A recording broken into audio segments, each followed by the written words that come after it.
Hi, my name is Horst. I'm an engineer, and in Stuttgart I work for Daimler-Benz. And I can proudly announce this punk talk for bad Mongols. Rock on!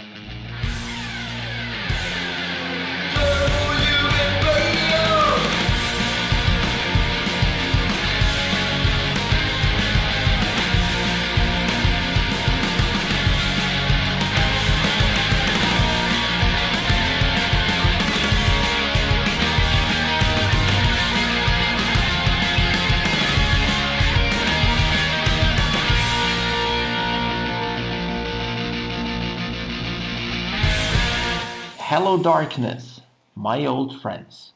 Turbojugend Radio, episode number 5, brought to you by Chebesta from Turbojugend Sängerknaben Wien, living in the gay capital of Europe, Cologne. We have interesting stuff for you guys on this episode. Let me get you up to date. We will be talking to V and Jeremy Rancid from Turbojugend Appleton, respectively Winnipeg, about Turbolove, meaning love within the Turbojugend. After that, we'll be shifting over the Atlantic and talk about the current state of Turbojugend in Finland. We'll be talking to Vikku and Jyrki from Turbojugend Kirkkonummi.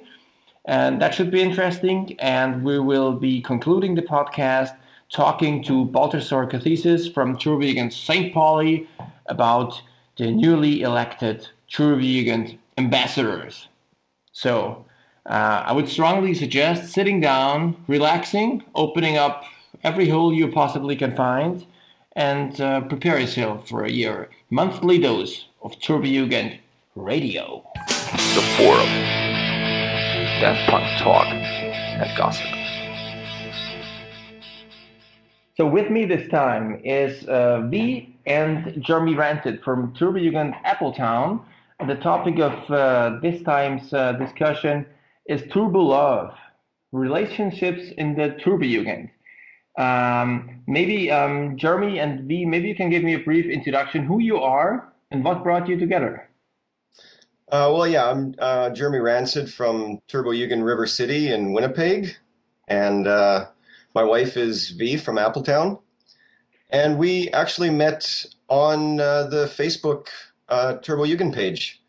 I had posted something that I had just got my computer very recently. Before that, I was fairly new to it, so I was reaching my tentacles out and trying to establish some friendships and connections. And I posted something that V thought was pretty neat, so she added me as a friend, and we just started chatting on Facebook.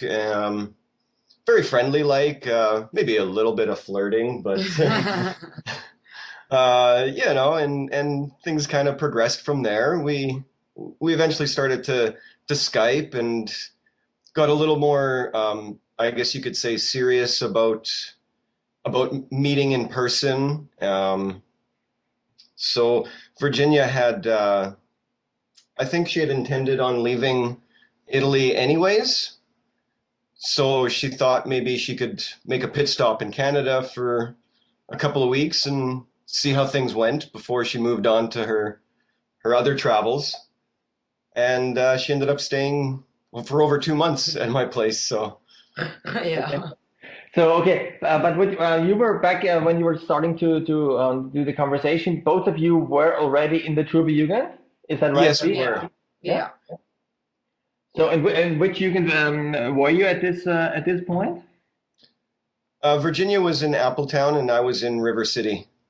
Okay, Appletown is a maybe V, you can tell me about Turbojugend Appleton. Is this a Jugend from Italy? Is that your? Yeah. Yes, it is. It is basically it is a English translation of Pian di Meleto, Appletown, which is a little city in Italy, and the president at the time. Which he's a singer of Antares. Is a big traveler, and at the time I met a member, Rainy Sailor, who was living in Milan, and I like fell in love with Turbojugend and asked if I could join, and I started like that, and after a while, the president PJ was he couldn't really focus on Turbojugend Appletown, so he kind of that's when I became president basically, and from there, like the Turbojugend Appletown is being basically a traveler Turbojugend. There's member all over the world, so he's Italian, but I would say he's pretty worldwide. Yeah. Mm-hmm. So that's the guy who sings for Antares? Yes, yeah. By the way, they played in Vienna, my hometown, I think was it last year at a. Yes, they played. They were actually supporting my band. We were playing at that Viennese Christmas party, so that's quite a coincidence that I actually know the guy. Yeah. Oh, right on. Yeah. It was a good show. It was a good show. Yeah, he was. They were doing speed rock, and even though they were supporting us, they were the far better band. Honestly, but that's the naked truth. So you were president of Turbojugend Appletown and already in the Jugend, and you guys met on Facebook. And how did things really progress? So she just came over and wanted to stay for a few weeks and ended up staying longer than that, right? Yeah. Well, I was secretly hoping she would stay longer, but she had her return flight, and we ended up changing that after before the 2 weeks was up, because I didn't want to see her go, and she didn't want to leave. So, but because she was a visitor in Canada, she couldn't stay forever, so she did have to go back to Italy, and then I followed her and visited her family and Italy for the first time, which was pretty incredible. Mm-hmm. And that's when you proposed. That's when I proposed to her. So how long was it before you met on Facebook until you proposed to her? Oh, I would say just over half of a year. 6 months, yeah. Yeah, we met on Facebook in July, August, and I proposed to her in February.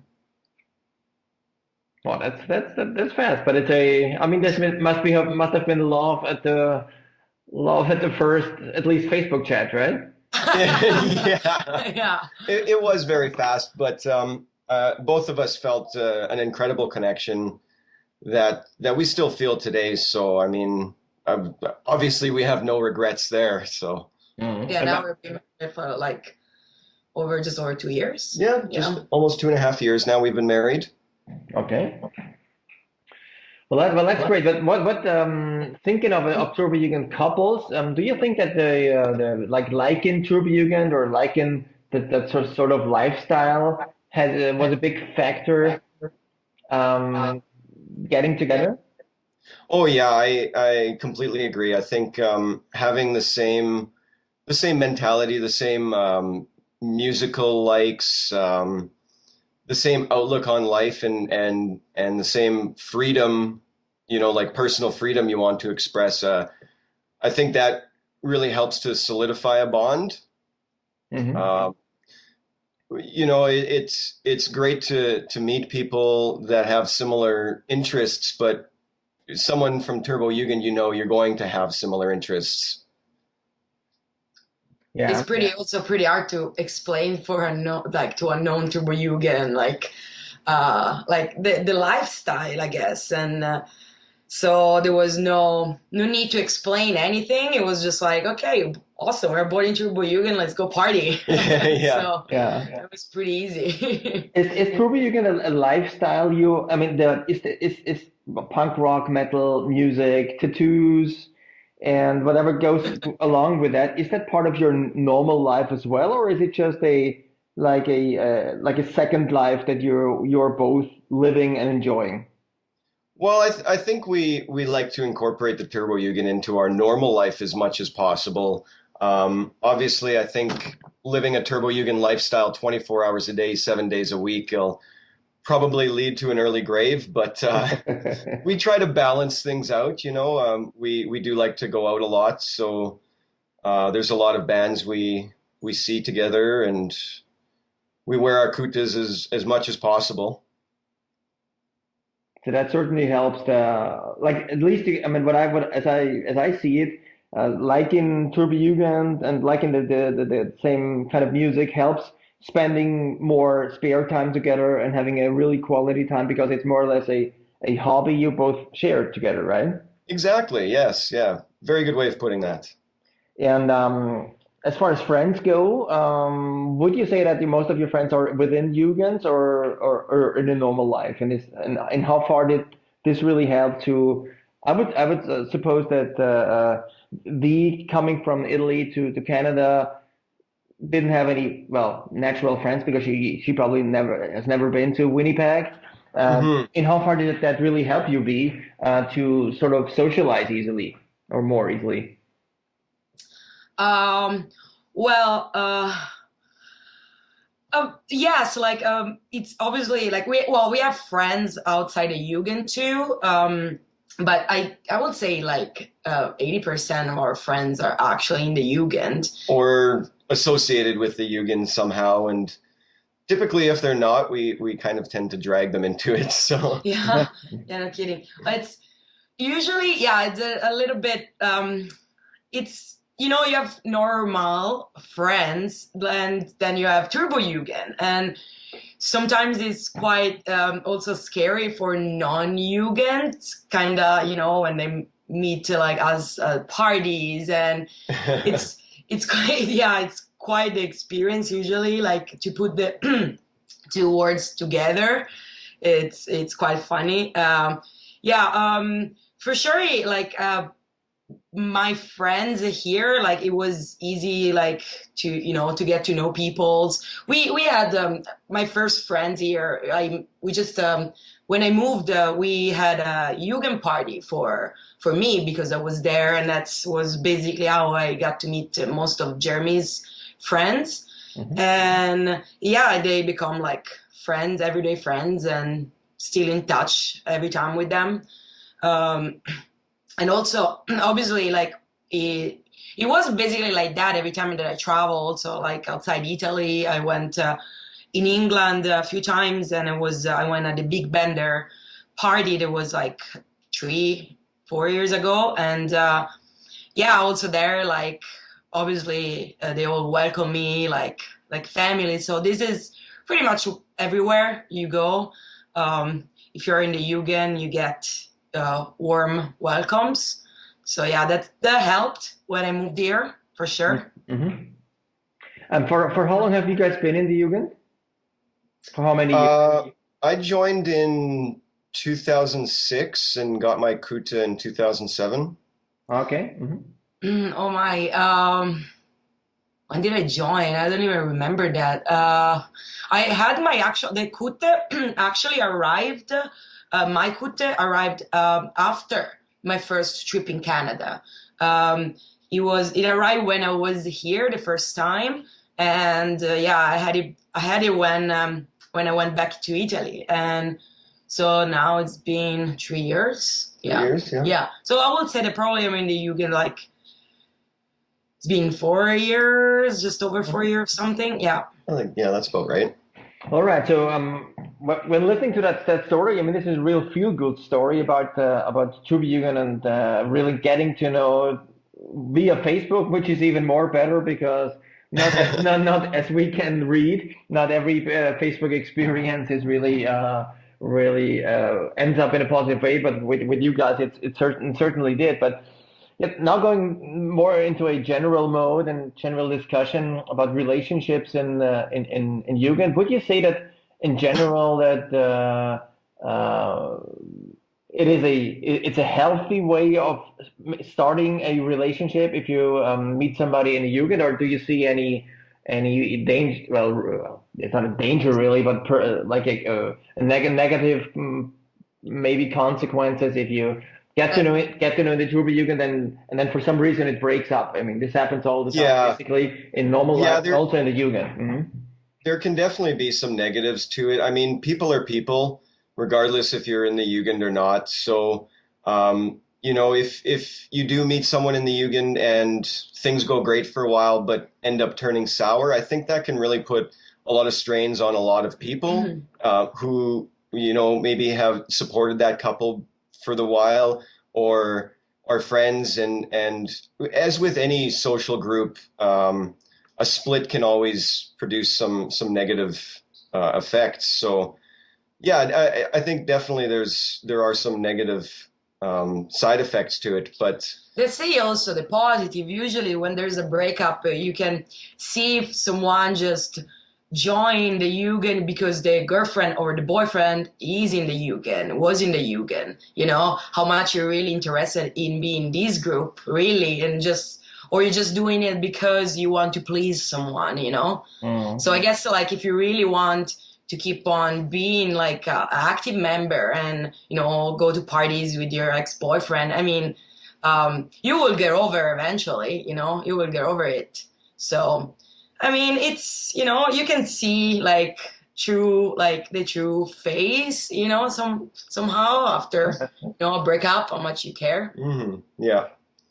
But I mean, there are like plenty of success stories, I think, as far as love in the Turbojugend goes. I mean, I know tons of couples who are, I don't know if they met while they were in the Turbojugend or if they met before they joined or what the stories are. But I know, I mean, there's countless couples that are in the Turbojugend. So I think it's a good thing too. Yeah, so I certainly can see that like having a certain set of interests and joining the Turbojugend certainly helps to make what you have, like almost a guarantee that people have a certain mindset and at least have a certain love for music and a lifestyle which you also share.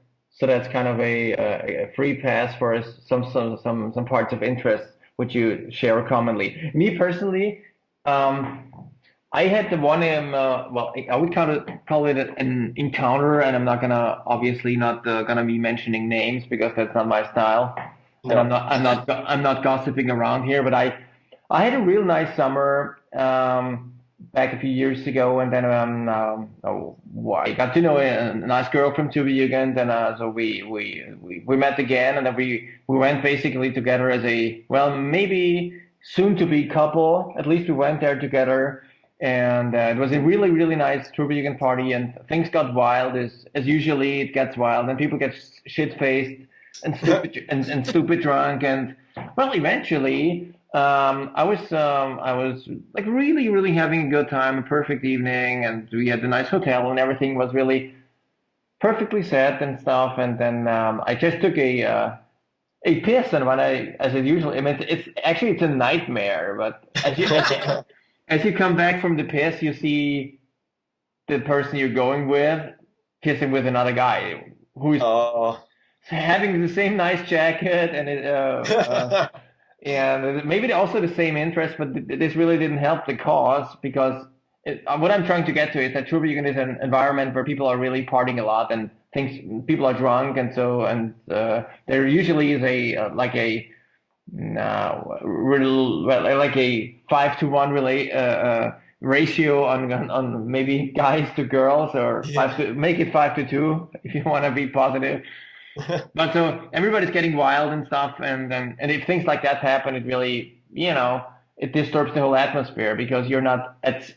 I mean, this can basically happen on any party where you go, but since you are sort of like related to each other in a group, and brothers and sisters, as you might want to call it, that gives a whole, like, a nasty twist to it, because if it's another party, you'll just leave and say, okay, fuck you, or whatever your reaction is. But in the Turbojugend, you will meet those guys again. So that this is a certain, well, negative aspect, and I experienced it myself, and that personally. And it took me actually quite a while to get over that, not only for my personal, well, with the relation with the girl, who has certainly suffered from that, but also from the whole idea of meeting someone in the Jugend and knowing that whenever you meet each other or meet with the Jugends, there can be some people will be drunk and there will be some horny lads or more lads I guess than dudettes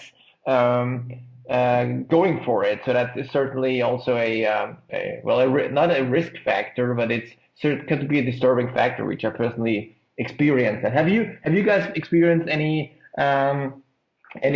like that? Being a married couple, this is, I mean, not that I'm not trying to say that one of you guys is open for that, but at least people hitting on your partners. I can't say that I've actually experienced anything like that within the Turbojugend. Everybody's been very respectful of our relationship.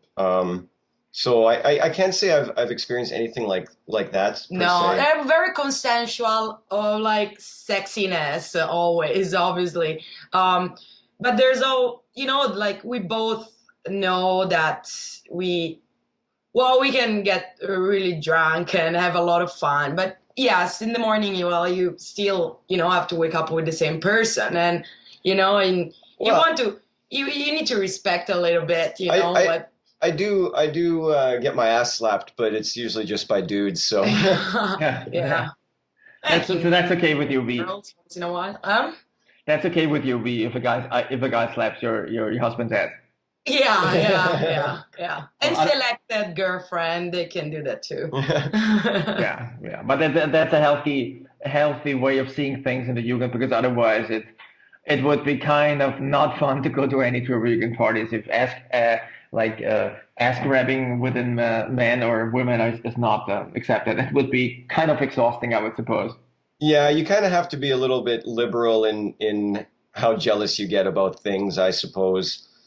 I mean, there's always the, like, depending on how many people you meet, there's always the chance that someone is going to try something. But I mean, I trust her and she trusts me, and I think that is really all we really need. Yeah. So there's no need with grown-up people. You don't need a patch or some whatever marker you put on your kute. So to say I'm taken, leave me alone. So but certainly with grown-up people, you don't need that, because just recently I also on Facebook in the Turbojugend group on some Turbojugend group I saw that. There have been like lately quite a few fights within probably younger Jugend members who are hitting on each other, girlfriends, or fighting for girls. Yeah, which is always a kind of a sad thing to see that because being in a Jugend, I think you have to even more respect the others, and if there's a girl who has a boyfriend, there should not be any. I mean, this is the way of that I see of me seeing things, that being in a common group with friends who share same interests and share and having some sort of common spirit. This is even more a reason for even more taken care of, or socially taken care of and being socially responsible with all your wants and needs in a sexual way. Well, yeah, I mean, I've seen, I've heard of a lot of horror stories well, I wouldn't say horror stories, but people meet and through the Turbojugend and things don't work out, and in the end, those people aren't going to go away. So you really have to maintain some civility. Yeah. You can't be an asshole because. Those people are always going to be there, and they're always going to be part of the Jugend. So you can't escape them in the end. Mm-hmm. So this is even more a reason to know how to behave yourself, even more than maybe even more like in normal life, because you can there's a guarantee that if you fuck up with other people as far as wrong behavior goes. I mean, as far as with boys and girls stuff goes, and even other stuff, if you fuck up, you can be sure that you will be meeting those persons again, and that even makes it more important to take proper care of your manners. Yeah, if you're in a quote unquote normal relationship and things don't work out, you break up, you may never see that other person again ever. But in the Turbojugend, chances are pretty high that you will end up bumping into them or seeing them on Facebook or what have you. Exactly. So that I think this is one message we can give out and shout out to all the Jugens who are listening.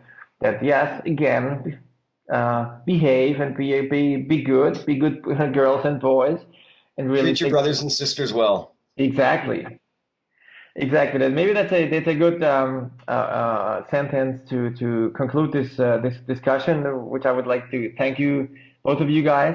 It was very, very humbling for me to have you guys on and talk very openly about the way you met and got to know each other. Really appreciate that. And let me just, for the end, ask you: would you recommend dating for other people? Would you recommend dating within the Jugend? I highly recommend it. I would recommend it, yeah. And you know what? If things have to work out, So yeah, stay positive and date. And if you have to find your soulmate, you will. So yeah, I encourage it. I think it's a great thing. So thumbs up from you guys. Definitely. Yeah. Definitely. This was indeed a lovely story about how you can really find Turbojugend within the Jugend and eventually end up with a sailorman or a sailorette in denim forever. And as those guys told me, they even spent the honeymoon in Hamburg at the Turbojugend. So life probably, and your love life, cannot get better than that. We'll shift over now to the Turbojugend worldwide information. We'll be going over the Atlantic to talk to Jyrki and Vikku from Turbojugend Kirkkonummi, who will be updating us on Turbojugend in Finland. Turbojugend worldwide.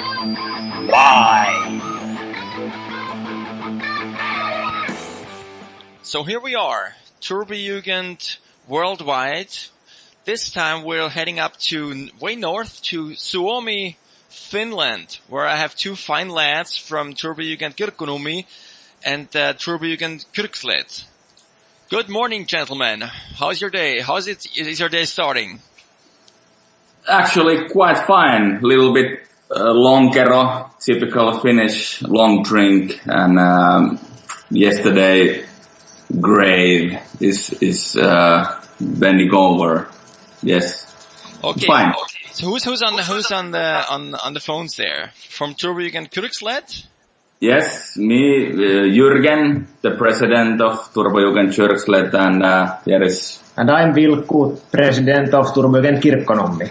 So we have two Turbojugens on the phone right now, which is excellent. So, I've been in contact with Turbojugens from Finland for 10 years, I think now. My first contact was back in 2003 with Yves de Ville from Turbojugend Helsinki. And, we had a good time in Helsinki back then.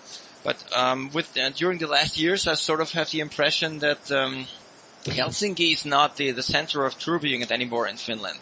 And it moved somehow south. Is that something you would, also see that well? Yes, I think, I have been in Turbojugend in 8 years now, since 2005. So of course I know Eve and those some call them veterans, and they were a little bit out of the range or whatever you call it, but we're still making parties and keep the thing going on. And now I think it was after Tony Sylvester joined the Turbonegro, so it was a little bit boost also in here. So now those old school veterans, Helsinki, Oulu, they are back in business right now. So they are not so active, but they are joining, of course, with the parties, and I think it's a good thing. New ones, old ones, that phrase "united, not divided." It's perfect right now in Finland. And they are more active now, because when I joined like 2007 or 2008, I didn't even see any of Turbojugend Helsinki for a couple of years, and then Tony Sylvester joined Turbonegro again, and then I started to meet them when they were coming back to the parties. They're showing out. Yeah. Yes. Okay, so when you guys meet in Finland, which would be the place to go? I mean, is it still the capital city Helsinki, or is it any other place you would prefer to meet? Probably around Helsinki. It's Helsinki, yes. So, I mean, for those of the listeners who are not familiar with Finland, and where is Kyrkslet, or what does it actually mean? And where is Kirkkonummi? Is that an area close to Helsinki? Yes, it's 30 kilometers from Helsinki, and it is actually the same place. Yeah, Kirkkonummi and Kyrkslet is the same place. Yes, Kyrkslet is Kirkkonummi in Swedish. Oh, okay. And so how come that's interesting? How come you chose, I mean, you founded two different Jugens in one, not, I would suppose it's not a big city. No. But how come you found like two Jugens and not joined one? Yeah, it's kind of a long story, but long story short, we can tell it like, Jürgen had Turbojugend Kyrkslet formed up, and I wanted to also join Turbojugend, and I tried to search from my area a Turbojugend, and I didn't find Kirkkonummi, which is our hometown, and I didn't check Kyrkslet, so I formed my own Turbojugend Kirkkonummi, and then we met and thought that maybe this is not a problem. So you met on the street, and then you saw, okay, there's another Jugend in my tiny city. Yeah, like street punks, a little bit fighting. But yes, I must say I was a little bit confused when I saw first time Vilkku, and he has Turbojugend Kirkkonummi Kutte. And I was, what the fuck's going on around here? But we of course we talked, and everything it's perfect. No problem. And we are really good friends. Yes. No problems. Yeah. I've never seen you fighting either, so I believe that. So, I mean, some people out of who are not familiar with Finland, they probably do not know that Finnish is the first language and Swedish is the official second language. So what I know is that you guys probably you get to know Swedish at school. Yeah. Yes. So both of you are totally fluent in Swedish as well. Maybe not total, but I'm pretty good. I was younger, so I also have relatives that lives in Sweden, so I can speak pretty good. But not the normal Finnish people, they don't speak that well. Maybe understands better, but doesn't talk that much. Yeah, that's true, because you don't use it. For me, it's I play two bands, and both of the bands there is Swedish, Finnish, Swedish members.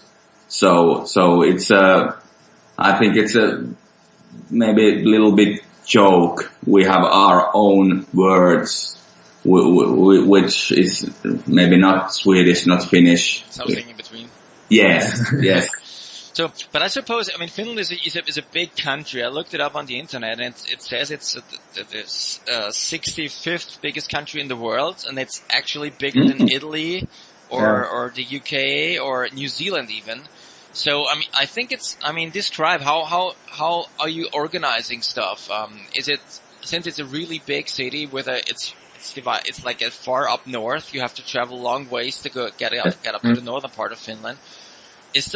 How are you organizing your events? Is it more is it like a Finnish thing where you can gather all the Finnish Jugend at one place, or is it a north-south thing? You divide it into Turbojugend events for northern Finland or southern Finland? The thing is, it's southern Finland. Yes. Yeah, the main events is in the south, and if we are lucky, we can get someone from the north to join us here in the south. Yeah, and the thing is Facebook.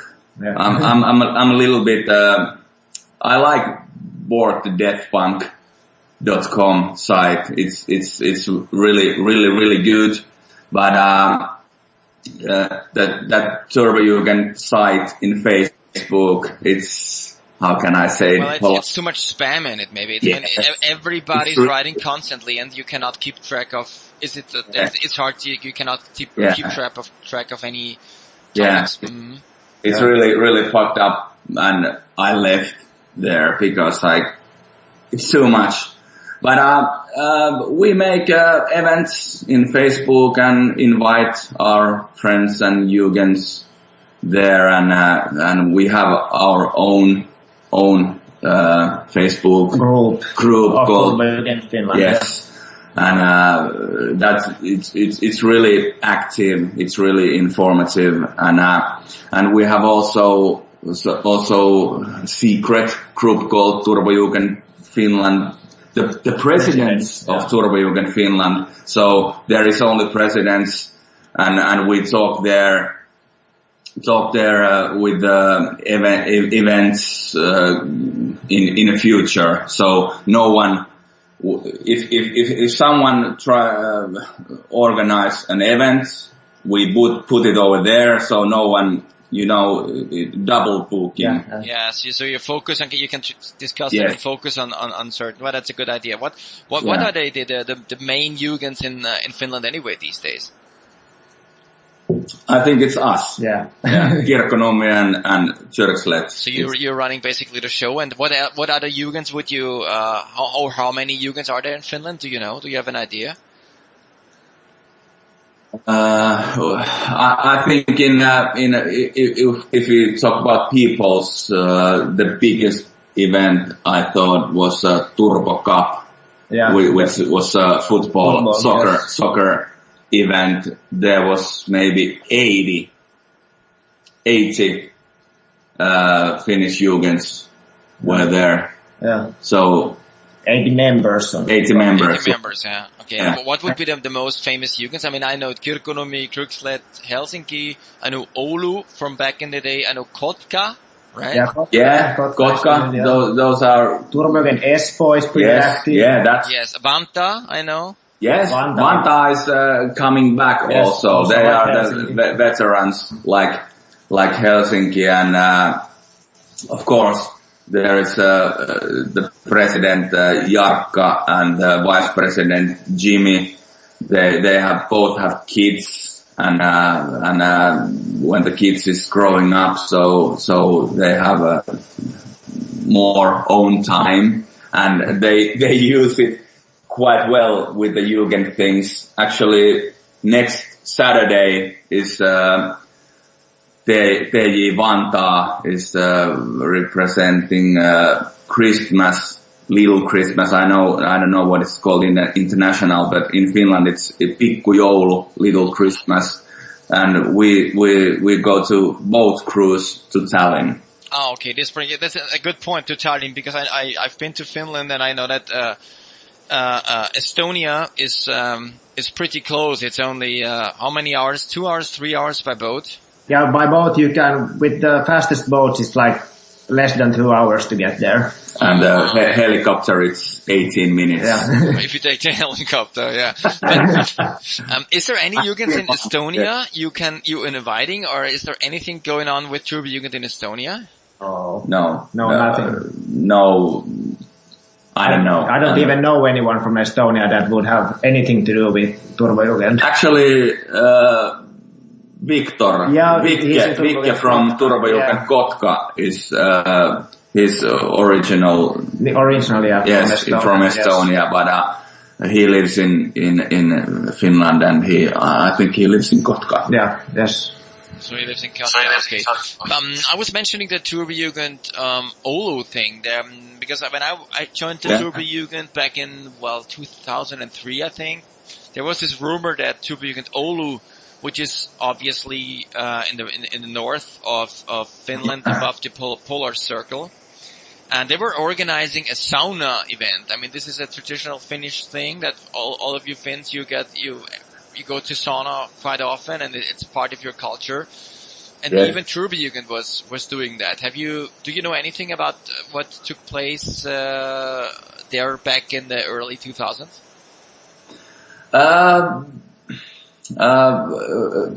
For me, it was 2003 when I first heard about Turbo Negro and Turbojugend. So of course I go with the forum. That time it was I think it was built by Turbojugend. Exactly, that was the first internet, like a normal discussion forum on the internet, and it was built by Turbojugend Oulu. I know that. Mm-hmm. Yes, and they were really active. There was a New Year madness, and lots of Turbo Nipples events where bands were playing and stuff like that. But I think they had of course we both know Jakke Skippari, the president of Turbojugend Oulu, and they've been a little bit out of range, if you say so. But in this year we were in Province Rock where Turbo Negro was playing on Sunday, and it was really big Jugend event in Finland. It was really fun. There was lots of old schoolers. There were people who belong to Jugend, but they don't have their jackets, and they came to talk to me. Oh fuck! Why didn't I bring my jacket? Yeah. It's really warm. It's really cozy. It's really familiar. It's really good thing going on. And I talked with Jakke in Province Rock, and he has lots of good plans to do new Oulu events, but of course he's busy at the moment at working. I think he's right now at the States in the USA, working there. I'm not quite sure, but I think Oulu is coming back. Okay, hopefully. Hopefully. Yeah. There is of course there's the new members in Oulu. My and Vilkku, good friends, Sanna and Ilkka. They were actually Ilkka was in VTJT in this summer in Hamburg, and they are joining our parties in southern Finland quite often. Yeah, really actually. often. Yeah. If you think that they live so far away. Yeah, it's how far is it to go there? It's 600, 650 or something like that. With train, it's like 8 hours maybe. Yes. Yeah. So by plane, of course, it's only 1 hour, but it's more expensive. It's expensive things to fly. Yeah. So that's there's a sort of a changing of the guards in the Finnish Jugends, I can tell.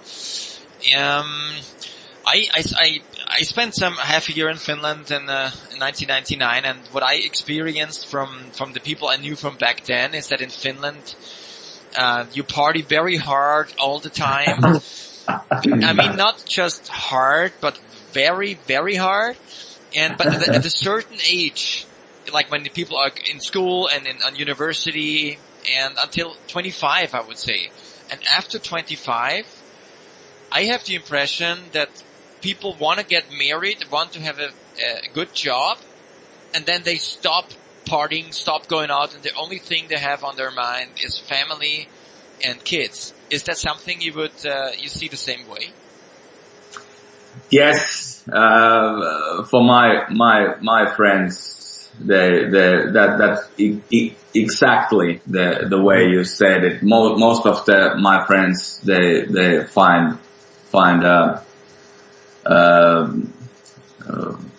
companionship or whatever. They do the kids and they go married. They do the kids and they buy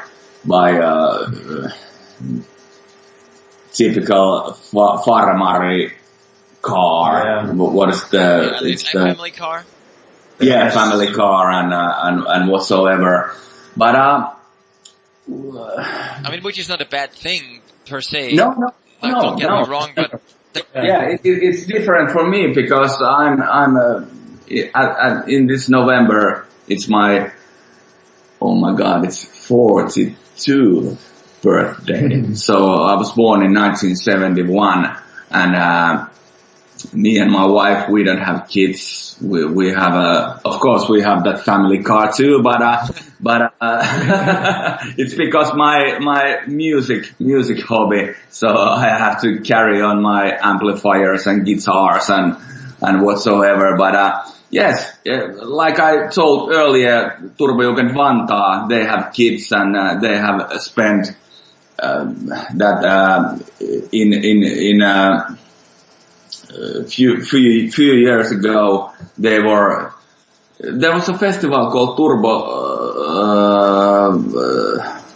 AmbASSadors, which is in a place in Vantaa. It was quite big festival, and that was the only event that you see those guys in 6 years ago.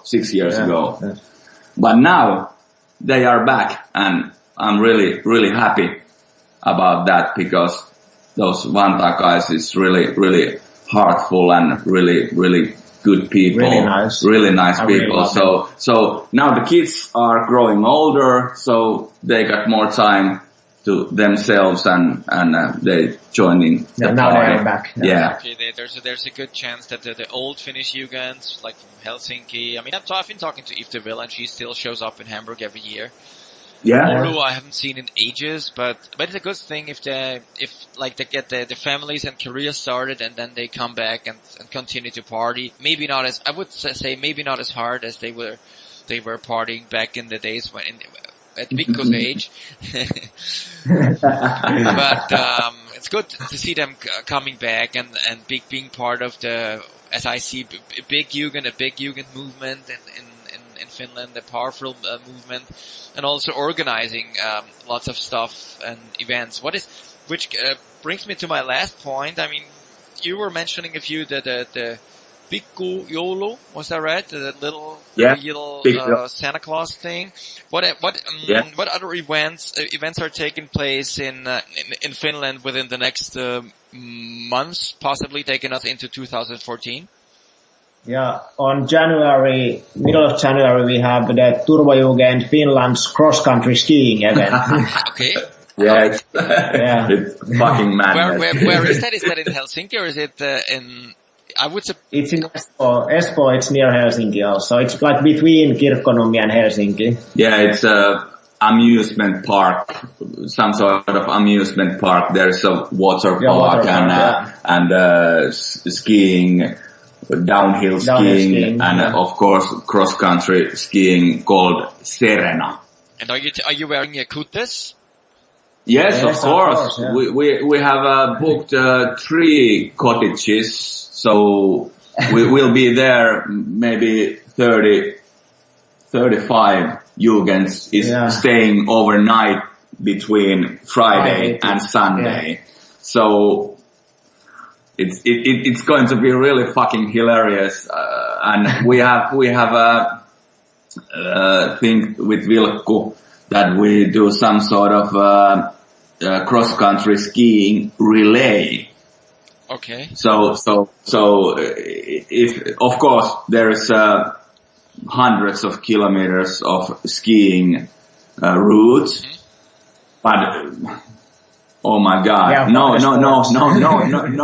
way that you're showing go there and come back. No fucking way. It should be maybe 1 kilometer, 2 kilometer route that we go in relays, and of course between the chapters. Okay, so that's real competition. which will be the champion of the cross-country skiing. Of course, it's a competition, as always. Of course. Okay. And I think you get you get some sort of an advantage if how many liters you have booze with you. Yeah. So if you drink it all the time and skiing, you some sort of get an advance for the time. The more booze you have, the more do you have to have it or drink it? Of course, if you drink, for example, if you don't drink and you skiing really fast, you got your time. But if you drink and skiing, you have more extra points. So you can take your drinks with you. Okay. Yes. If you drink hard and skiing a little bit, if you're skiing good and drink hard, you are the winner. Yeah. Okay. So if you just are really bad at skiing and you're a really good drinker, there's a good chance you can also finish in the top 3. Well, that's a good principle. But can you name the exact date? When will that take place? It is. I think it's 11th of January. It's the Friday. Yeah, and we are until Sunday there. Yes, so two nights. Weekend. Yeah. Cottage, sauna, lonkero, minttuviina, salmiakki. And maybe some cross-country skiing, if we have time. Yeah, on Saturday. That skiing thing, it's on Saturday. Sounds like a perfect plan. Sounds like heaven to me. With all the Finnish booze you were just mentioning, little bit of good sports, good air, good fresh air, and the goodness. So it sounds actually perfect. So I can really tell after talking to you guys today. Yeah, and you're if I can, I will. Yeah, I'll look for flights. So seems like Turbojugend is really up and running well in Finland. Even you had a changing of the guards with new Jugens taken over from the old Jugens in Finland, and plus the old Jugens mingling in it as well and rejoining the Jugens after they have given birth to all the Turbo children and starting their career. So that's a really, really good sign from way up north from Finland. So I thank you both of you guys, Jürgen and Mikko, for doing that with me. And thank you. I hope to see you guys either in a cross-country suit with a Kute, or possibly next time, the latest in Hamburg, maybe in between. Thanks for your time, guys. Yeah. Yes. Death Boy by Kill Cheerleader is this month's Cream Puff, selected to you by the audio slave of this podcast, Bengal from Turbojugend Sängaknaben Wien. He refers to himself as a producer. I call him an audio slave. He will be selecting songs for you each and every month to get your musical education up and improve your musical knowledge. Next topic is the Turbojugend update, and I will be talking to Balthasar Kathesis of Turbojugend St. Pauli about a very, very important institution within the Turbojugend AmbASSadors. Stay tuned. Turbojugend update. With me at this time is Balthasar Kathesis from Turbojugend St. Pauli, and we will be talking about the Turbojugend AmbASSadors. What are the ambassadors? This is a thing Turbojugend has going for 1 year now, approximately, and I think it's time now to clear up the audience what the first year of ambassadors really meant to Turbojugend and what's actually behind the ambassadors. So nice to have you on Turbojugend Radio, Balthasar. I would like to ask you to introduce yourself, and maybe you can get into the details what ambassadors really are and mean for the Turbojugend. Many thanks for your interest in this topic, and many thanks for inviting me to talk about that. So yes, my name, I'm known in the Turbojugend as Balthasar Kathesis, member of Turbojugend St. Pauli. I'm Spank Lloyd Wright in Turbojugend Chicago, and I play a key role in both the Jugendwart part of the Turbojugend, or the Jugendwart aspect of the Turbojugend, as well as the nominating committee of the ambassadors. And in order to speak about the ambassadors, was an idea which was born after a fundamental change in the Turbojugend. So everyone who has been in the Turbojugend from the beginning, from the 90s to 2012, know one person, El Presidente, who was the man in the Turbojugend, and at a certain moment he was gone. And that caused the question how to continue without him playing this fundamental role in the Turbojugend. And the idea, which was born mainly by discussions between Party Cowboy, the president of Turbojugend Oslo, and me, was to somehow build up this group of ambassadors as some group who can coordinate the Turbojugend and can ensure its continuity over time. And we talked about that, and at a certain moment we realized this idea. So by say 1 year ago approximately, the Turbojugend AmbASSadors started, and you, as you know, are a fundamental part of that because you are one of the ambassadors. What do you think it is? Is it important to actually guide a basically fun organization or fun-based organization as the Turbojugend? Why is it important to have somebody taking charge of the whole organization as such? Well, there's a shorter and a longer answer to that question.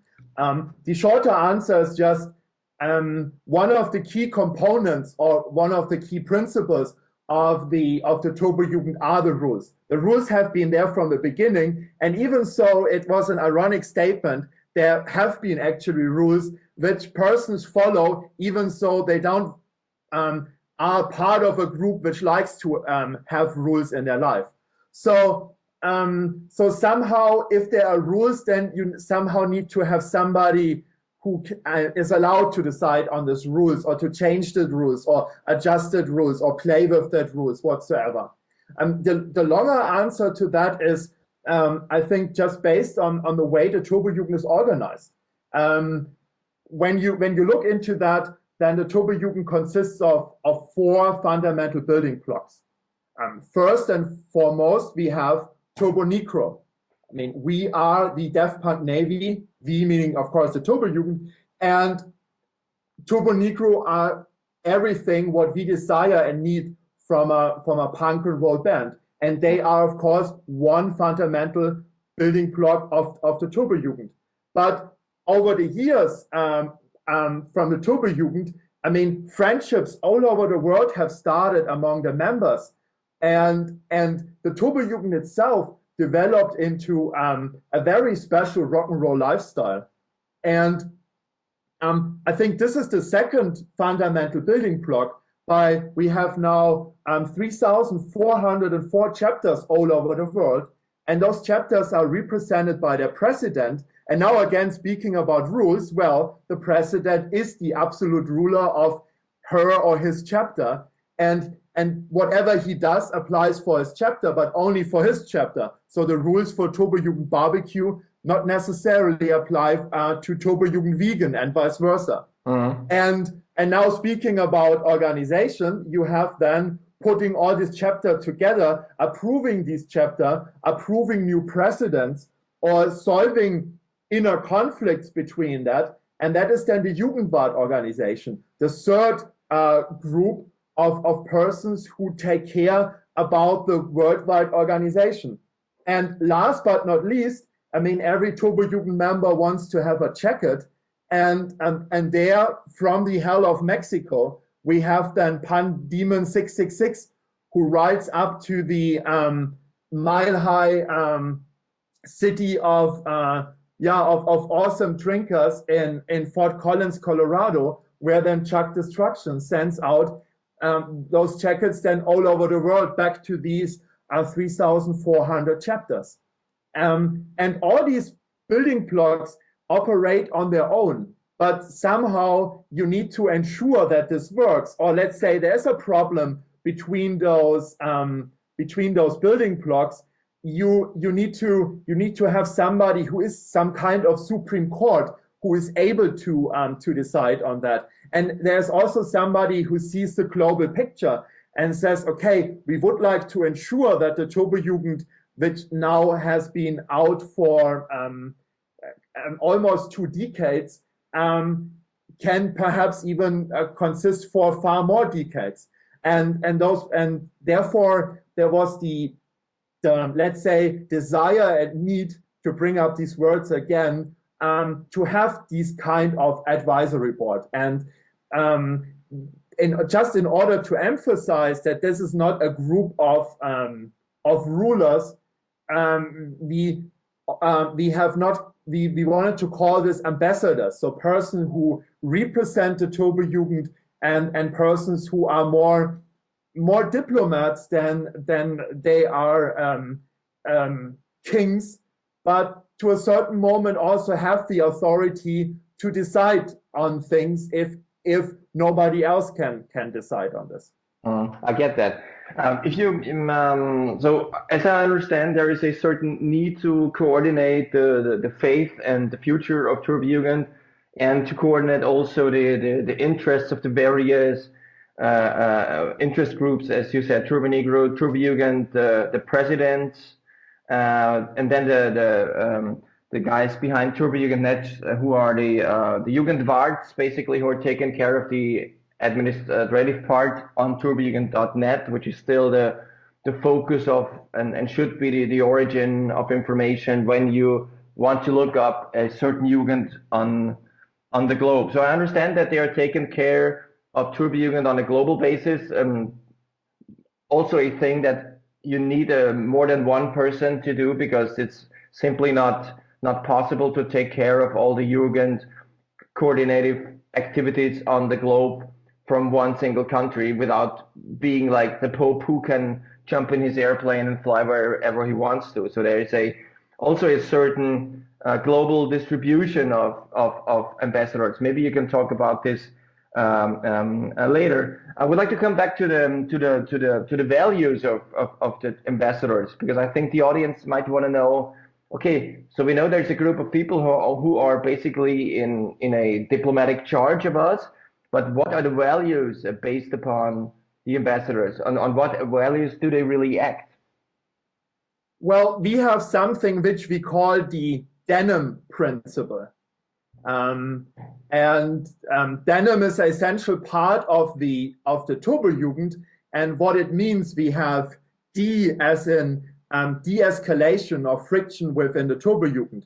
We have E like ensuring the existence of Turbojugend in the future, which is the bright future, which will be coming. We have N like no-goes, and that means we want to have no violence within the Turbojugend. We want to have no Nazis, no fascist, racist stuff in the Turbojugend. And also, we would like to make sure that Turbojugend is not associated with a motorcycle club. Then we have I like, and this is something essential in part of Daft Punk tourism, which is the intercultural exchange within the Turbojugend. And last but not least of denim, we come to M, and that are moral and values, just that we respect each other while wearing our jackets, but also respect those who don't wear that jacket and approach us by being curious about the Turbojugend or also want to party, but perhaps separate from us whatsoever. So this is the denim principle, and I think this is a good guiding principle for every chapter, but this is in particular also the guiding principle of the ambassadors. Mm-hmm. So the ambassadors, they have been existing for 1 year now, and if you think about the denim values, which would be the most part of activities that are required of ambassadors within the last year? Is it more a thing of keeping international touch, or is it more of de-escalation? What would you say is the main part or the main values that have to be stressed by the ambassadors within the last year? Well, I mean, the obvious answer to that would be that it would be the de-escalation of friction within a Turbojugend. But I think this is not the right answer to your question, because the Turbojugend is so international, and we are so together with Turbojugend members from other countries, so close to Turbojugend members, other countries, other continents, that we sometimes forget about that factor, which is the intercultural exchange. And in particular, if you look to the ambassador group and our discussions within the ambassador groups, or your discussions within the ambassador group, then it is already something which is international, by having persons from the US which have a different style than persons who are from Asia. And then you have, of course, the angry Germans and the Canadian, the Scandinavians, etc. So I think this is this perhaps might be one of the most important aspects of Turbojugend, and that might be perhaps also something which was always present. Yeah, and this comes more or less naturally, the international exchange and the intercultural exchange. This is a thing that comes probably kind of easy by the means of, like, if you're on the forum, on the Facebook, you're communicating on an international basis. But you were mentioning that the de-escalation on a really practical part, and when it comes to really ambassador work, it's more the de-escalation things of maybe frictions within Jugens, or if somebody opens up a new chapter or wants to join an existing chapter, then we come in and try to help those, or then we use our relations within the Jugend to sort of deal with some sort of situations or maybe problems to get this out of the way. Since we have the values down, why don't you tell us a little bit about the way of how our ambassadors elected, and maybe also what is the new class of ambassadors for the upcoming year, and how are they like spread all over the globe?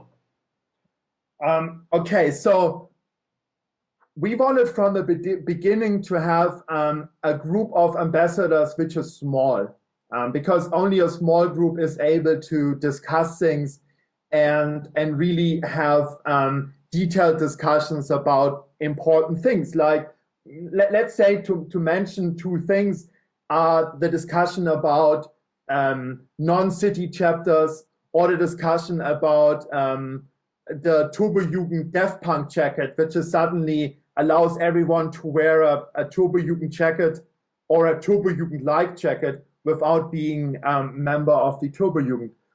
So we wanted to have a rather small group, and we wanted to have all areas from the world represented.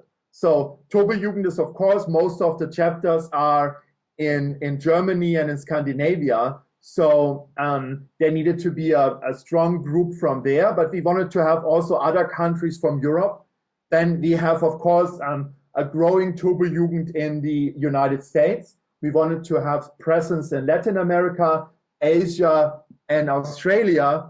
And we thought a long time about Africa, deciding that we nominate no ambassador from Africa, just given the fact that we are completely unsure about Turbojugend in Africa. And then there was just the question how to balance that. I mean, if you would pick from every continent one ambassador, then this would be completely unfair for the Germans and the Scandinavians. On the other hand, you cannot just pick 10 Europeans and then 5 persons from all over the world. So we somehow put a lot of thought into that. And what we came up for the first year was then the lucky 13. So 13 ambassadors from all over the world. And the nominating committee, which consists of members of the band and veterans of the Turbojugend, we decided this time that we even would like to have it a bit smaller, not a lot smaller, but a bit smaller. And as you know, we had originally 3 North American ambassadors, but one left. And the question was, do we need a third one? Because we really have real characters and really excellent ambassadors in North America. So do we really need a third one? But if we have only 2 North American ambassadors, then we also want to reduce perhaps the number in Europe. So this was a bit our thought on that side.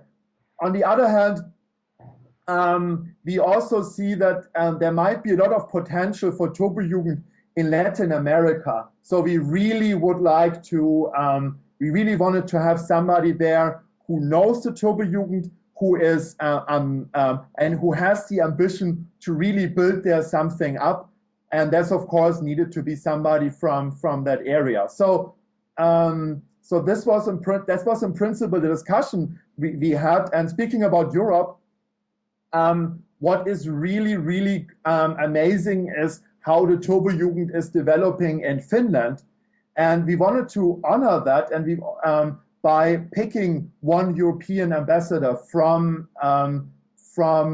Finland. Mm-hmm. So this changed the things a little bit, and then of course you need to fill this with names, and I'm sure you would like to hear some of these names. I cannot wait to. This is the announcement of the brand new class of ambassadors for the year of 2014. So I cannot wait to have you announce it live on Turbojugend Radio. So let me start with Asia, where we have Amy from Turbojugend Tokyo. She has been ambassador, and we renominated her for that position. Also in Australia, we have El Comandante, a very old veteran of the Turbojugend, and really somebody who managed to really enlighten the Turbojugend there in Australia. So there was no question about that. Latin America, we discussed this longer, and we decided to put Pandemon 666 really in the position for whole Latin America, because we really think that he is the guy who can build something up which really is something completely new in this really large area, where there are some chapters, but where clearly help is needed to put this to a new level. Mm-hmm. North America, I already said this. We have 2 excellent ambassadors, and there is nothing to add here. So it was clear to pick Big L and Myrtle Goodhead again. And yeah, then last but not least, we needed to. Europe was then trickier because there are just, so many chapters in Europe, and it was clear. So Scandinavia, there is one man who is an inspiration for every Turbojugend member, and that's Party Cowboy. And then I said we wanted to have somebody from Finland, and there we picked Jyrki. Then we of course needed to have the Germans in, and that's Mark the Dark, who is a very old veteran of the Turbojugend, and Chebesta. Mm-hmm. And last but not least, then we needed someone from the rest of Europe, and there has been really one person who is really ambitious about the Turbojugend. He helps a lot about Jugendwart affairs and ambassador affairs, and he is just everywhere when there's a Turbojugend party, and it's always a pleasure to see him. and that's Two Hawks. He also was ambassador, and he is now one of the European ambassadors, one of the 5 European ambassadors. So we went down from 13 to 10, and that should be the configuration for the next year with the I think nothing more to add here. Yeah, okay. So I get that. There's the group of 10 ambassadors now, and also for the audience who's listening in, and those are really the guys. If you have some sort of conflicts within the Jugend or need some information or where and when to contact people, the ambassadors do have a strong network, and they will be able to help you also on an international basis to get things sorted out and things regulated. If you're on an individual basis or within your Jugend don't know what to do and need some guidance and help. So basically the ambassadors, and this becomes clear after talking to you, Balthasar, that ambassadors are basically here to help the Jugend and not to dictate whatever is right and wrong. This is not the interest of the Jugend, but it also becomes clear that an organization such as the Turbojugend, consisting of 3,404, if I got that right, chapters worldwide, they need some sort of steering committee to make sure that it still marches in the right direction and not goes on to a monster which is 100% out of control and has a huge amount of uncontrolled activities all over the globe that might be against the interest of other Jugends. So I think we got that across pretty nicely. So I do thank you, Balthasar, for taking your time to really go deep into the structure and the reasons and the values of the ambassadors, and I simply cannot wait to meet you again and steer the Turbojugend for years to come and really help to keep the Turbojugend what it is, which is a positive, really nice environment and organization who serves the band and serves the Jugend and serves the president and serves the whole idea of death punk as such. So I do thank you, Balthasar, for taking your time, and I cannot wait to talk to you really soon. You are very welcome, and I'm looking forward to see your handsome face very soon again, and touch your sweaty denim jacket. You're more than welcome, young sailor.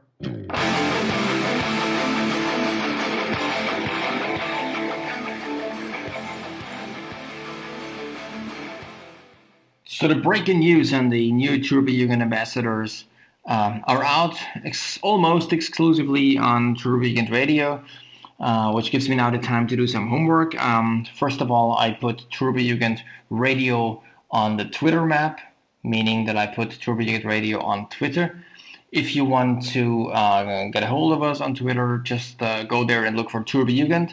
This is our account, as you can see by the brand new Turbojugend logo, which is the next thing I would like to talk about.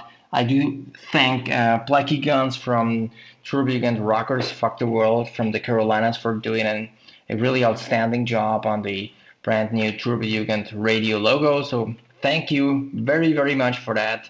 I'll be having you on the one of the next shows talking about a quite interesting discussion on death punk, I can reveal. And to end the show, as usual, we Bengal and yours truly, we picked another song that we think you might appreciate.